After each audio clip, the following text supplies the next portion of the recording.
Hello, hello, hello. Hello everyone, happy Friday. You can tell that A, I've been watching a lot of Drag Race, B, it's the bank holiday weekend, very cheerful. And I'm doing a lot here. Full disclosure, I'm not wearing makeup, so I'm compensating with glasses. But yes, welcome to our fourth installment of ŌNCE Club Weekly, the Watch series. Episode 4. Today we thought it'd be a really good opportunity to kind of get your questions, your inquiries in. You know, if you are thinking about selling watches, or you'd like to sell watches, or you already do sell luxury watches but you want some more information, we thought this would be just a great opportunity for you to kind of talk to Alys and ask her you know, for some advice and for some insight in terms of, you know, kind of how they work and how to work it, especially within this kind of secondary market that it falls in sometimes. It's such a commodity. We've already got some questions in, some frequently asked questions that we're going to address. But Alys, do you want to sort of, hello, my darling, by the way, how are you? Hi. I'm just enjoying the look. You carry on. I'm enjoying the look. I'm giving you Khalees bank holiday realness. Yeah. If only. But yeah, do you want to let us know what we're going to be talking about today, and kind of what kind of questions that you typically get, and then we can sort of jump into our first IG question. Yeah, definitely. So as Dominique's mentioned, hi everybody. As Dominique has mentioned, we thought it'd be cool to have a bit of a Q&A. You know, we've covered a fair amount of ground over the last kind of 4 sessions, just in terms of an overview of how the watch market works. What we did think might be quite cool is just to answer some of your questions around the logistics of selling watches. So, you know, we've touched on the kind of the stylistic side of it, kind of given an overview of the watch market in terms of where demand is. But today we want to potentially talk about some detail around leverage in pricing, based on where clients are. So I'll talk to you a little bit about how you can make more sales based on clients having different shipping countries. We'll also look at just VAT understanding in general. We won't deep dive too much. For a lot of there are VAT specialists within finance for a reason, right? So I won't tell you too much detail, but just the need to know stuff that certainly I picked up very quickly. Dominique's very familiar with it as well. But just to give you a few kind of, you know, a little overview as to why pricing is the way it is regarding VAT. And then I also just want to potentially talk you through just like a duties hack. So we can cover that if we've got some time at the end after questions, but just so that that's also something that is helpful for you. I might also need a refresher, if I'm really honest. Mm-hmm. This is why I'm here. You're like, yeah, Dominique knows, and I was like, do I know? I was looking for a nod there. There was no nod. It's been a while. No, it's actually good, because actually, I've been doing a lot of domestic stuff. So, in terms of VAT post Brexit obviously with it being COVID as well, there's such a huge gap of actually. I'm like, oh yeah, I should. Well, a lot's happened. A lot has happened in the last 9 months alone, since January. So, you know, it's great timing for this chat, because, you know, it's relevant. It's now, you can react on it, and you can hopefully sell more knowing this and being more informed. For sure. So we had a couple of questions from someone on Instagram, from Colette in New York. Hi, Colette. So it was kind of like a 2-parter, I think. So she was sort of asking around like vintage versus new in terms of luxury watches, and then she sort of mentioned that you know, is there any tips that you have for collecting them? Her husband got a Rolex. She didn't specify which one, but a few years ago, but that went up in value by $5,000. I assume dollars. Good for Colette's husband. Amazing.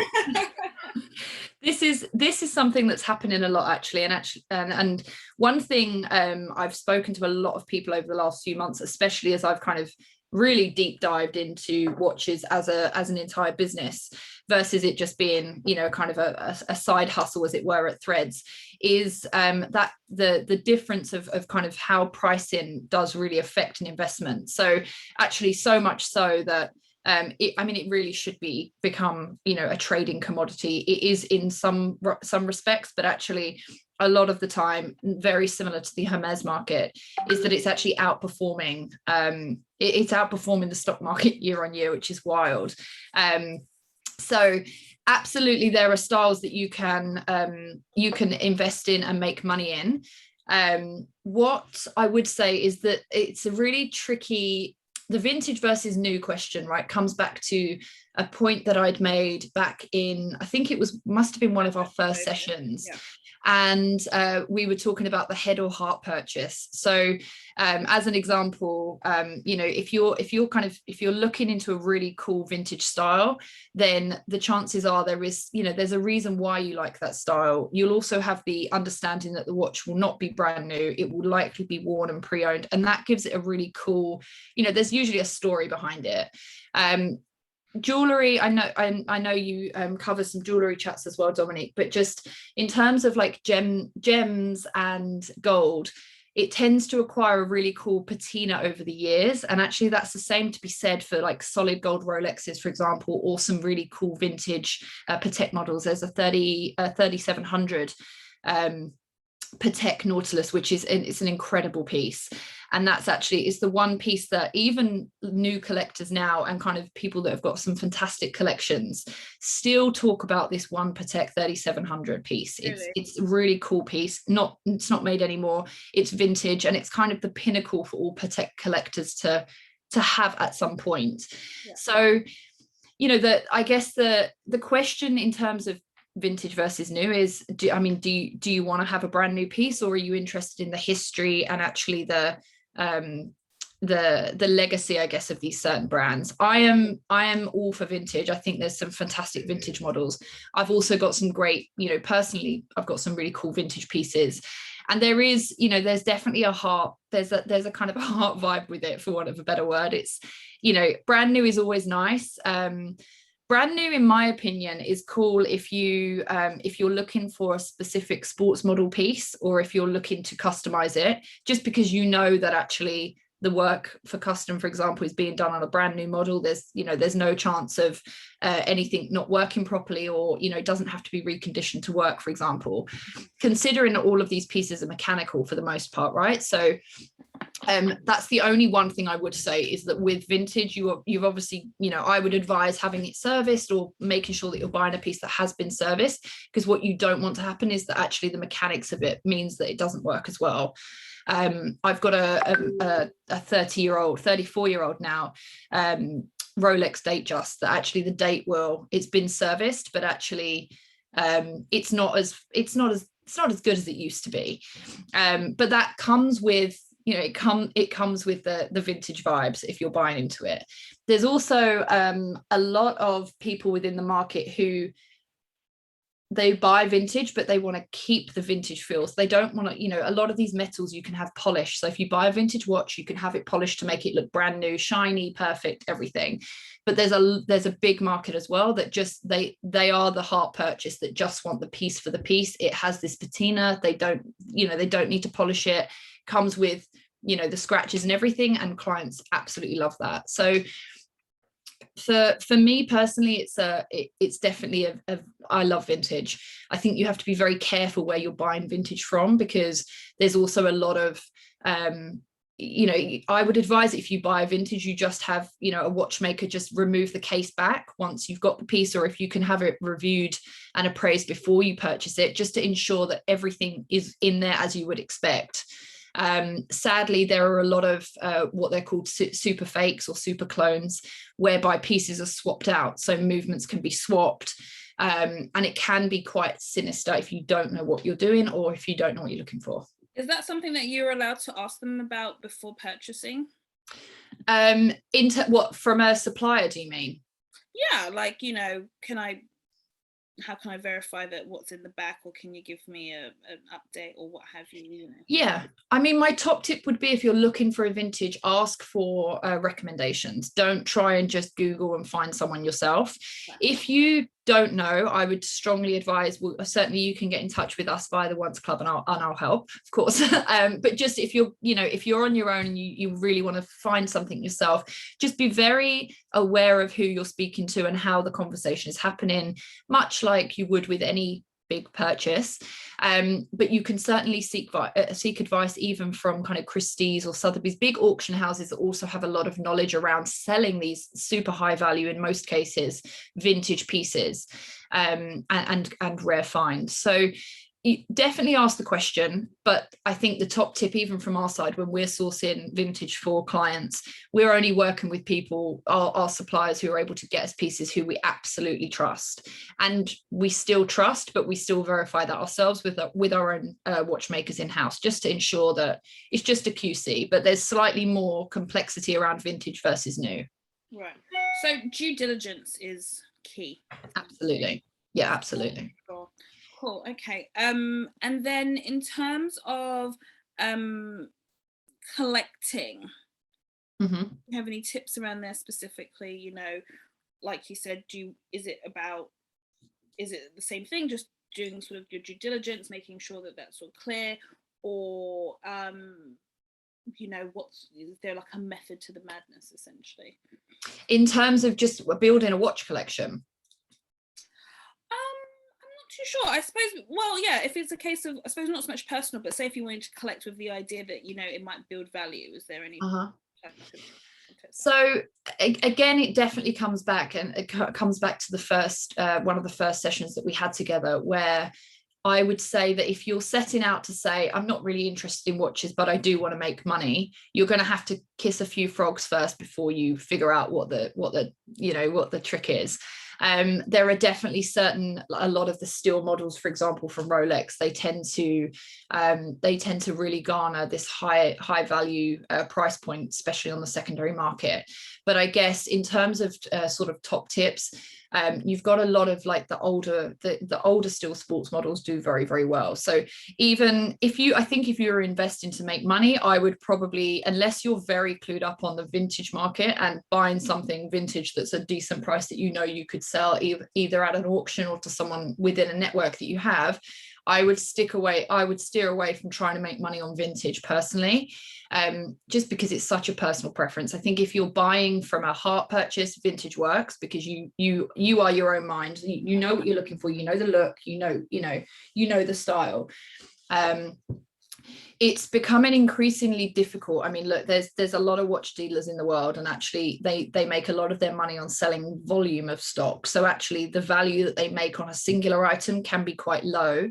But over time, because they may be selling, you know, several of these types of watches, then they can you know, make a better investment from that return. But I would say it's probably not for the faint-hearted. There's a lot of people out there that will also scam you, or you know, you might send money and you won't get a watch necessarily. And actually, if you go onto Instagram, and even Instagram alone, and you have a look at some of these people calling themselves watch dealers, but then you delve into their business a little bit more by speaking to them, they lack a service. They have no understanding of you know, shipments or how to get an item safely to you. You know, we've been burnt before where we've bought a watch from someone, was listed as new, but actually, you know, the term new in different countries can mean very different things, which is interesting. So if you're sourcing a watch on behalf of a client, it's crucial to make sure that you get videos, images, as much information up front before you hand over any money. I would say that 9 out of 10 times you wouldn't want to hand over any money until you've got a watch in your hand. But actually it's very difficult to work in that way. You would need to build a very good lucrative supply in order to avail of that. But yeah, absolutely. Just make sure that you're aware of the condition of everything. And again, it's a trust but verify situation, right? So yes, you might trust someone, you might work with them, they might be lovely, they might say something's new, it rocks up, it's got a smashed, a scratched case back, or a scratch on the clasp, for example. Now, if it's a new piece, you can go ahead, you can get it polished, you can have it looked at, whatever, but it costs, you know, the bottom line, it will cost you to rectify that. So just make sure that you're happy with the condition of pieces, which applies to all high value items. Equally, it applies to all items, right? If you went and sourced a pair of Chanel shoes for a client, you'd want to make sure they didn't have a scratch on before they went out. In fact, that's probably a tip that I've left off of here. But one thing that crops up a lot, this has come up throughout my career, just in terms of logistics, QC procedures, and discipline in approach, which is making sure you have pictures at every single stage of the journey. Dominique, when we worked together at Threads, we used to do this a lot, where you might get sent a Hermes bag, for example, on behalf of a client from a supplier. It might be that supplier wasn't able to deliver it to you in person and show you the bag and present it to you. So a lot of the time you'd have these, shoddily wrapped up boxes, not in all cases, but, in some, where you'd then open the bag, it would have a scratch on it. Now, you might then let the supplier know that, but actually there's a gap in terms of what the supplier thinks has happened to that bag in between it being opened and in between you telling them. So the first thing I would say, just to summarize, is whenever you receive anything of high value, you make sure that you open it as soon as you can. Don't have it sat there for a day or any length of time that may mean that you'll have a problem.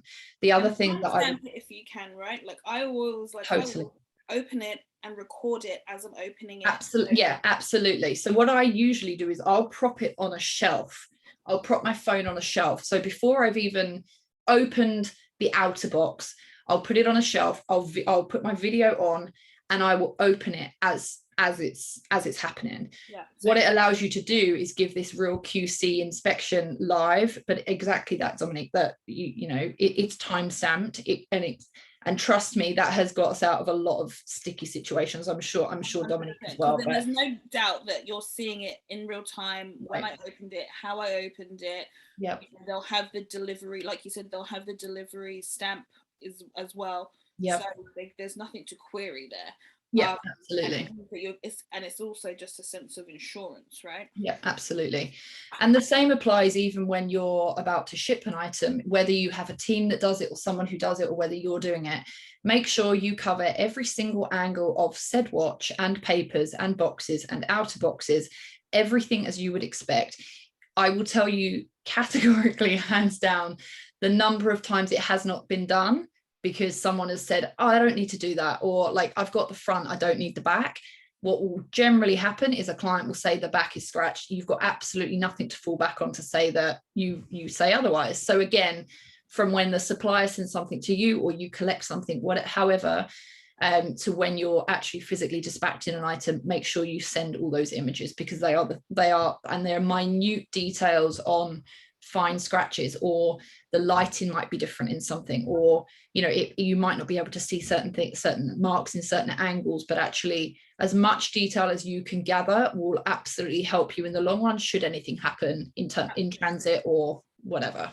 And I mean, at the end of the day, this is the difference between you being able to make commission on a watch or having to absorb. Yeah, absolutely. Yeah.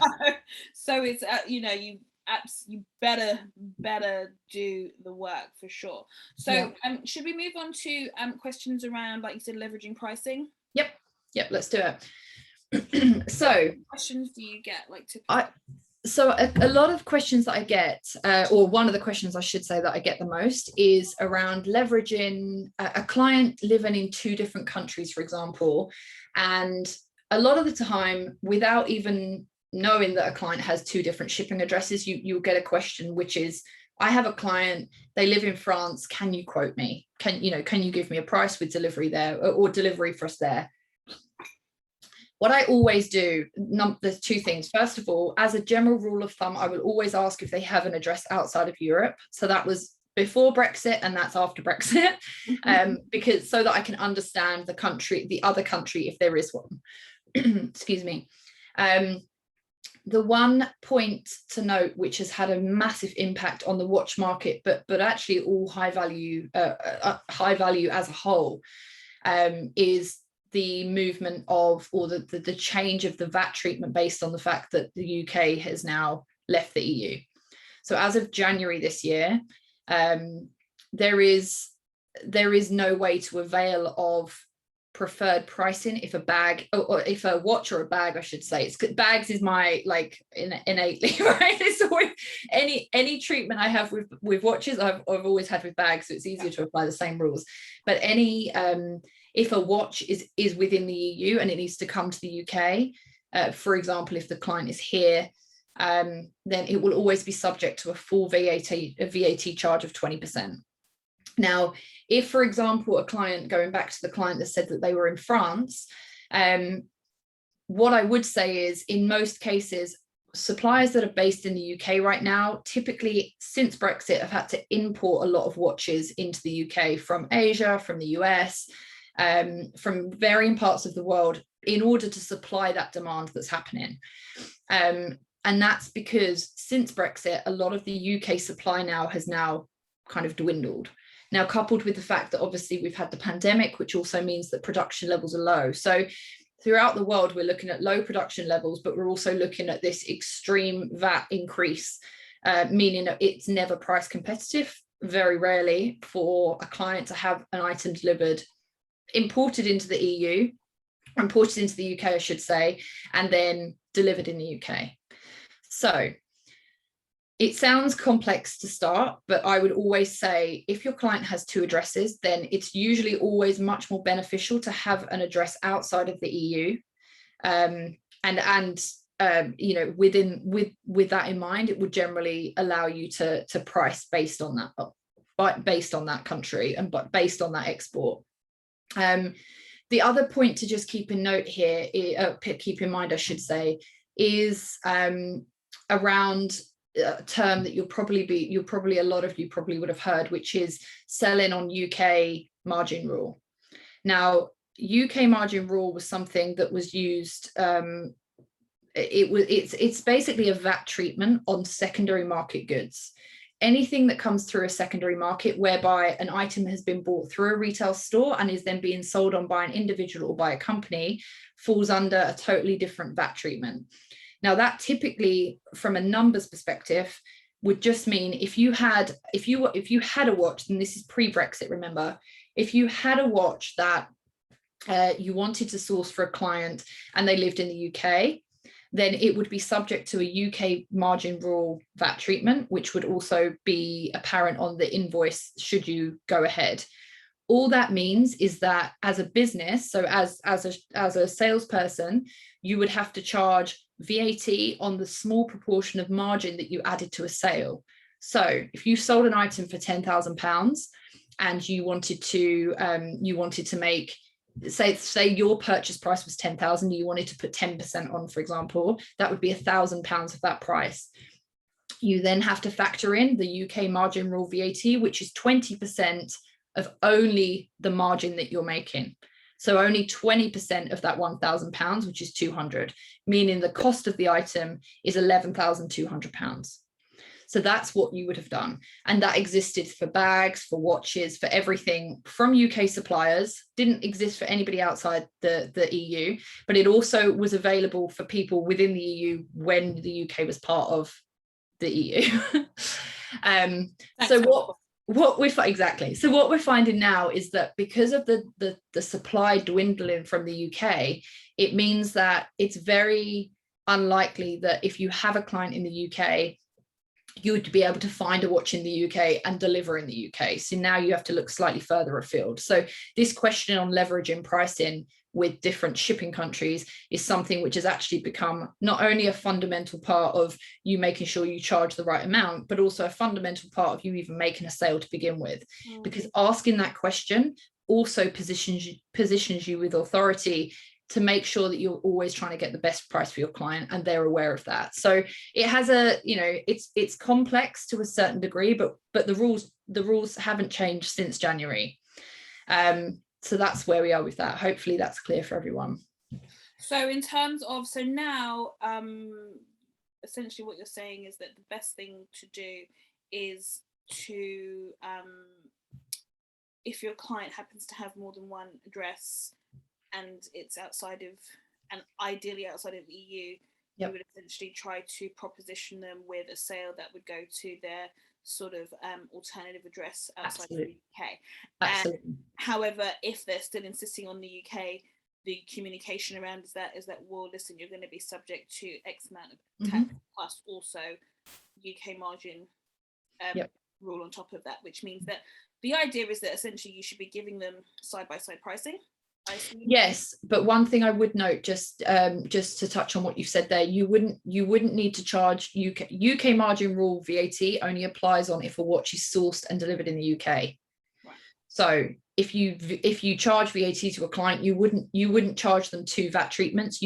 If the watch was coming, try and find out where the watch is, or tell your supplier where your clients are, if there's 1 address or 2, because that will allow them to leave a certain sales from different areas. As an example, if a shopper comes to me to say, I've got a client in France, I will try and get that watch supply within Europe so that there's less chance of there being additional charges on top.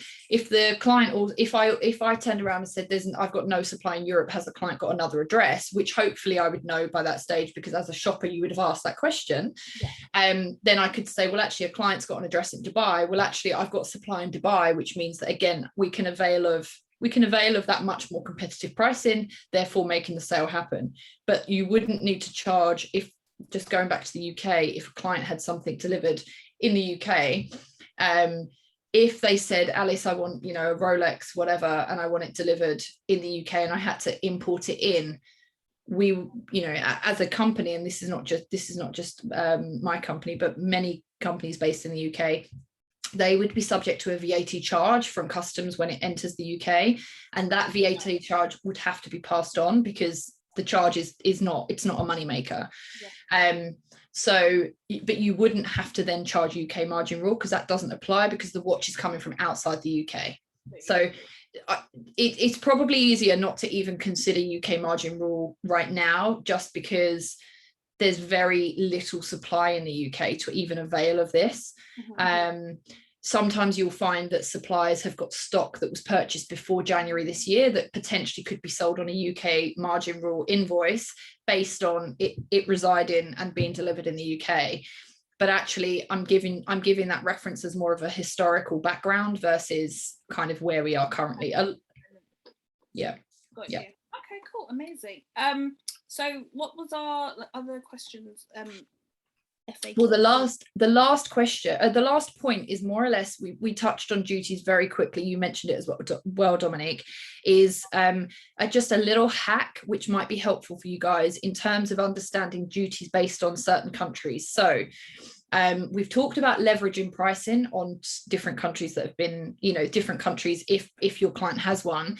But the next question that will come up usually is a client saying, how much duties will I have to pay if I have my watch delivered in Dubai or wherever it might be?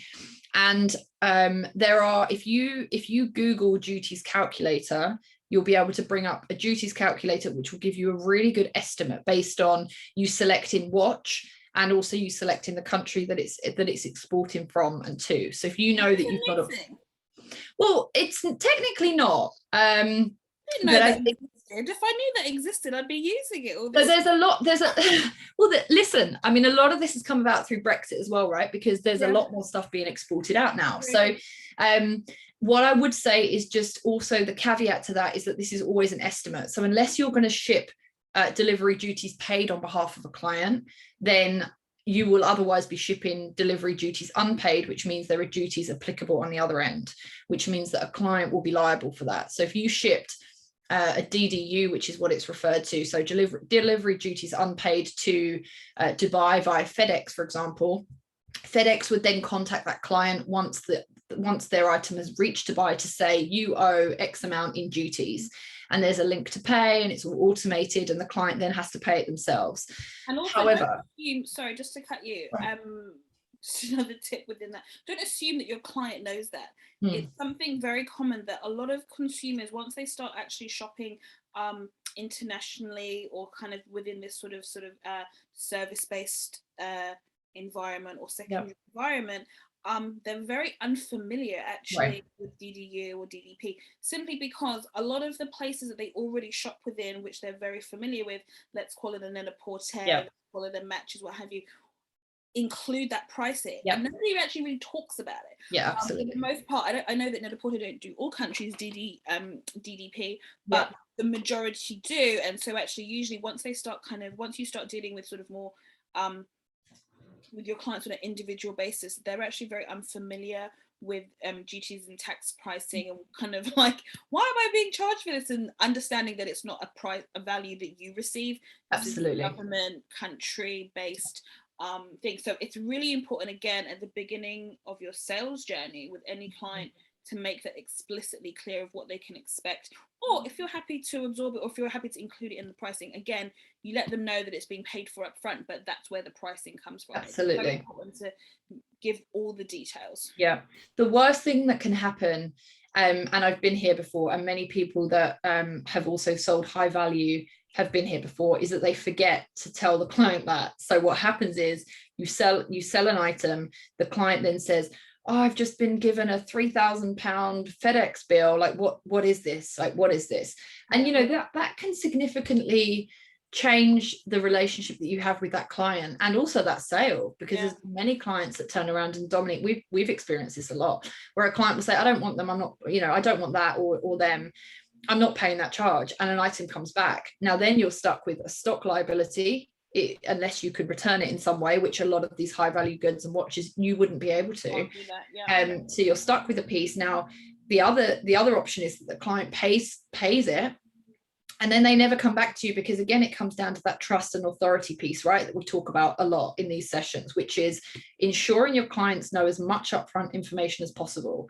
So, you know, and you asking these questions so that it makes you not only have authority when selling, but also so that you understand the experience that the client is going to have when they purchase from you. So they may pay the duties, but they may never come back to you, because they'll say, number one, they either think it's an astronomical over the top charge, which has nothing to do with you. However, they may then think, well, actually, how do I know in future that if I buy a high value item, I'm not going to be slapped with a massive bill before I receive it at customs? So it's really interesting. It's a really interesting one.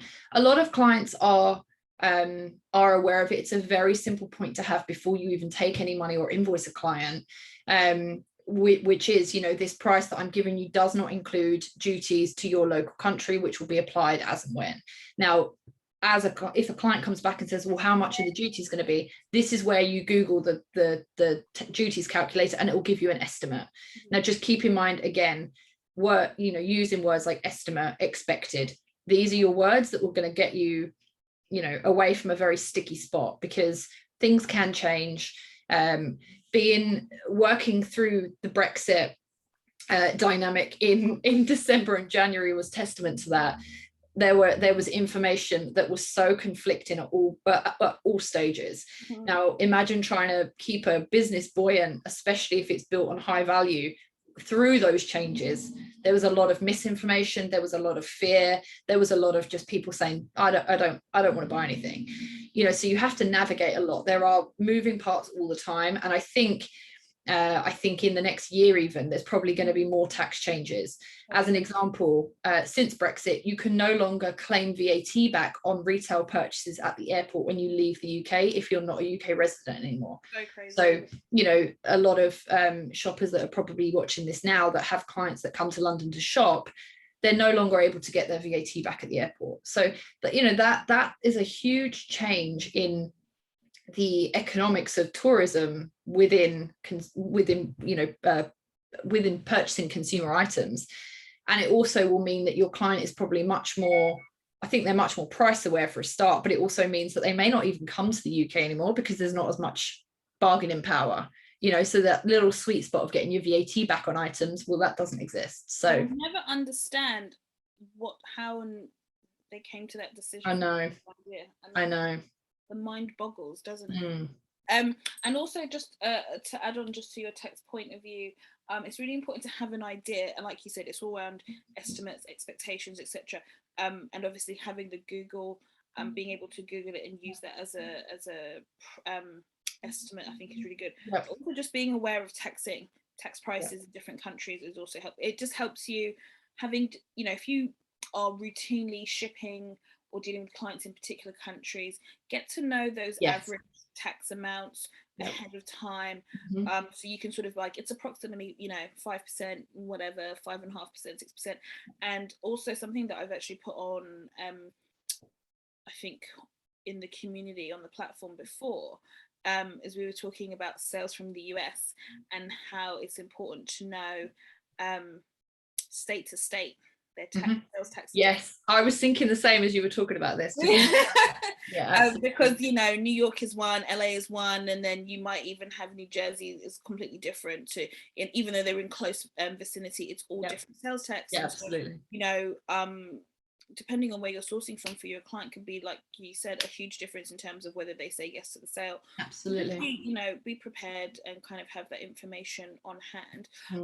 We've had another question from someone anonymous, but they're asking about what is MIB?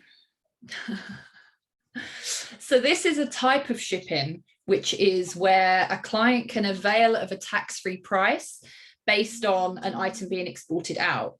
So as an example, a lot of big watch brands offer this, whereby a watch will it's basically an assurance to make sure that watch is 100% being exported out, but it's almost like a not a white glove service, but it's a specific type of courier service.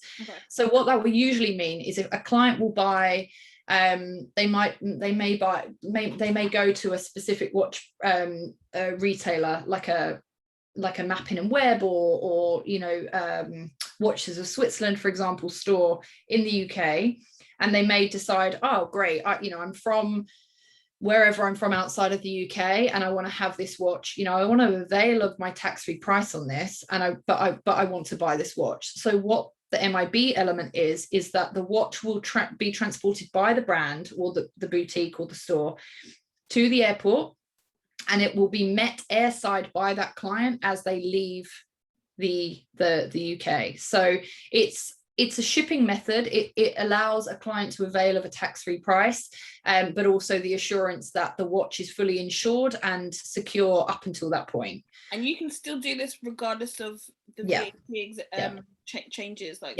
even though you can't claim back 20%, you can actually still ship tax-free. Yes. Yeah. Interesting. And is this just for watches, or is it? This is for, so you could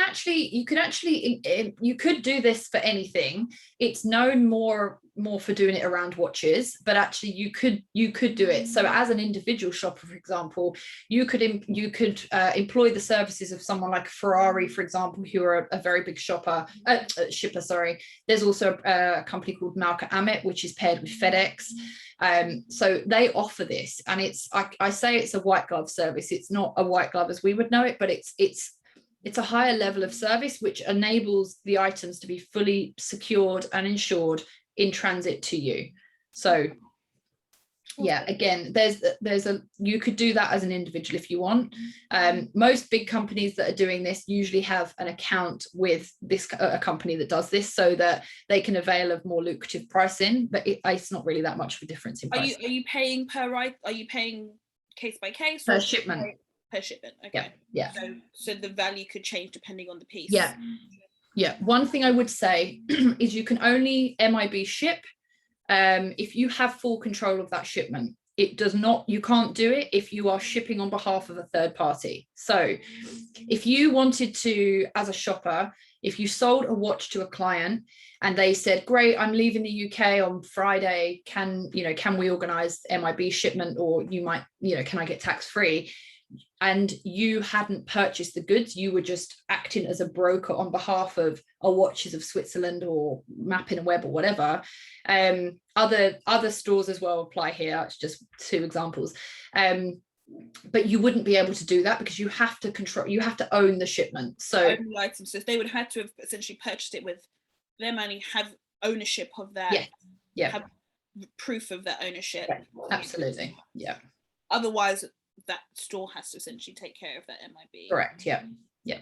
Oh, that's very interesting. So just one last question. I know we started a bit late, so we have run over, but we did start late, so no worries.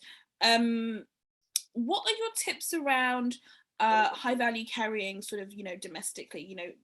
I suppose what they mean is, do you have insurance? Do you have a security guard? How do you ensure that, you're not liable for like theft or damages or what have you, and making sure, also just being safe, I suppose. So it's a really interesting question. Number one, I would say don't do it. I don't think it's worth the risk carrying product yourself. What I would say is that you actually, up until I think it's the 31st of December this year, because of Brexit changes, you are actually you are allowed to carry domestic goods within the EU. I wouldn't advise doing it anywhere else, because actually you've got customs issues, you've got, like, it's not what it's essentially, you'd be smuggling pieces in and around the world.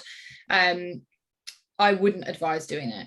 But from a safety perspective, I also wouldn't advise doing it. I've had some horror stories from people that have had some terrible things happening to them.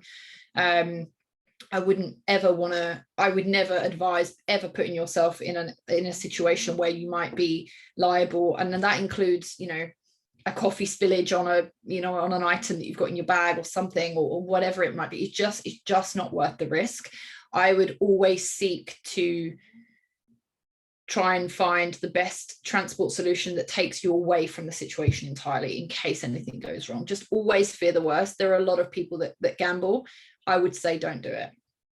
And those particular, say, third-party services that you can employ for transport, they should come with insurance, or no? Yeah, absolutely. So we talked a little bit just now about Ferrari, Malka Amit, FedEx, DHL to a certain degree as well.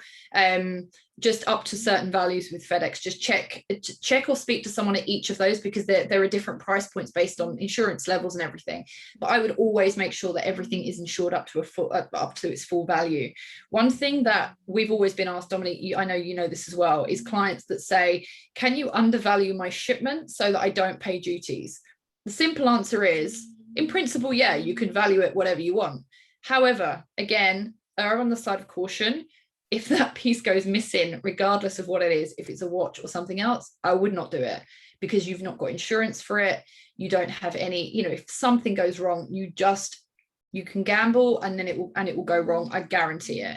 100%. So, I agree. And there are a lot of people that do gamble. So the chances are, if you're selling a watch and someone says, if you're offering a watch and your client discloses to you that they're also speaking to someone else who can ship something undervalued, tell them to go with the other one if they want. But I would strongly advise you to tell your client, well, actually that item is likely not insured for the full value, so should anything go wrong, this is the reason I'm offering this. It has full protection. 9 out of 10 times the client will turn around and say, I want to go for the full protection. I want to be fully insured. I want to shop with you. And with any luck, based on how you've approached that sale and finding the piece and all of the information that you give along the way, means that you get that sale over someone that's just trying to say, I'll undervalue it for you, I'll ship it out.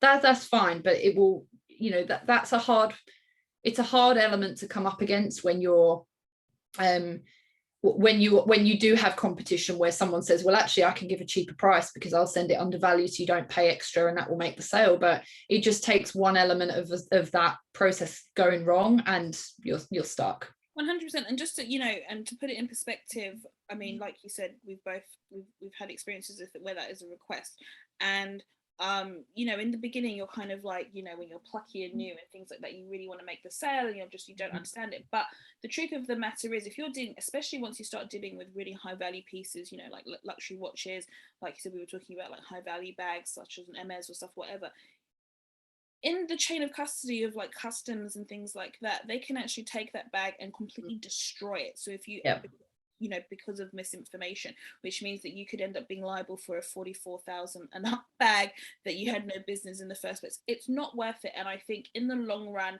I've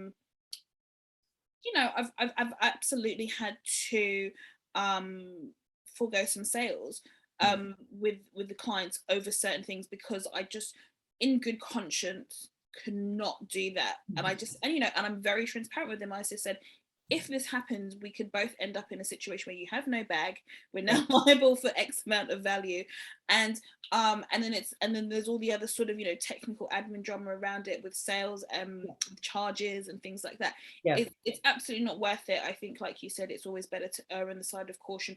Be really transparent with the client, but I think if the relationship and the kind of longevity of what you're trying to do with your business or with your client trumps that, then always give them the real information and just say, look, I want to do the best for you in the long run, not in the short term. But know that sometimes that means that they might walk away from that sale in that time, but I think you can always guarantee that they'll probably come back once they get burned elsewhere. Well, I mean, this actually happened quite recently. A client, and this is through two personal shoppers that were separately asking us for a piece. And there was a conversation around shipping, and there was a conversation around price on the piece, and the piece ended up being lost in transit, which not only that, but when it was found out to be fake. So the client then came back to this original shopper saying, oh my goodness, I wished I'd have bought through you, please can I? And they went ahead to then place another order, you know, for, you know, a perfect piece, completely genuine and with very safe carriage to them. So, you know, the good, the bad, the ugly happens all the time. So you're just better off not putting yourself in that position. Oh, 100%. And you know, and this is the reason why we do these types of talks. You know, we've had all the burns, so we're trying to tell you about all the things to avoid, so you don't have to. Because I mean, the truth is, you know, it happens once, it won't happen again. But we'd rather it not happen at all. No, exactly. Well, thank you so much, Alys. This has again been like an amazing session. I think we've learnt lots and lots of information, and it's actually all about the kind of gritty stuff that nobody really wants to talk about. Everyone wants to talk about a bezel. Nobody wants to really talk about VAT and GTs. No, I know, and it's the most important to a certain degree. So I know. Thank you so much for taking the time once again to kind of impart your wisdom. And if there's any more questions, of course, you can come through us to reach Alys, or you can reach Alys at Private Label London on IG as well, just to have that direct communication. But I think any more insight you're looking for, this is definitely the person to talk to. But have an amazing weekend. Thank you, and you. Thank you so much. I'll speak to you soon, and bye everyone. Thanks as well. Bye. Cool. Thanks guys, bye.